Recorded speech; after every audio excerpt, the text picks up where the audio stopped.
Gabriela. Estamos aqui juntamente com o Grupo Êxodo e toda a igreja de Vila Jaiara para fazer o trabalho evangelístico mais uma vez. É a quinta edição aqui no Parque Ipiranga. Estamos aqui com o nosso amigo Luiz Felipe e vamos falar um pouquinho com ele.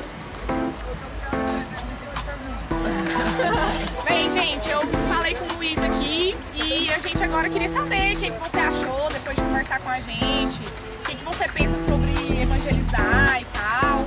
Qual que é a sua visão sobre isso? Você acha que é um trabalho legal? Bom, eu acho assim que Deus mostra pra gente de diversas formas, diversas maneiras, que não é somente através da igreja que a gente pode chegar até um jovem, até uma pessoa.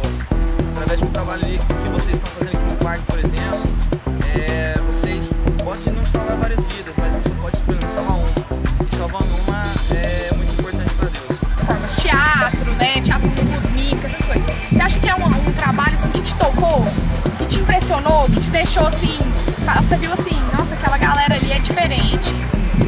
Bom, assim que eu cheguei pro parque, na hora que eu estacionei meu carro ali, falei assim, gente, tá rolando um pagodinho ali, vamos lá. Aí eu cheguei perto, próximo, e percebi que, caramba, um pessoal que é um grupo diferente, estão vindo com uma ideia totalmente diferente do comum, e isso é muito importante. Então assim, eu gostei bastante, acredito que você, Natália, você, Gabriela, também as outras pessoas que estão aqui presentes, que realmente através do trabalho que vocês estão fazendo aqui é um trabalho muito importante.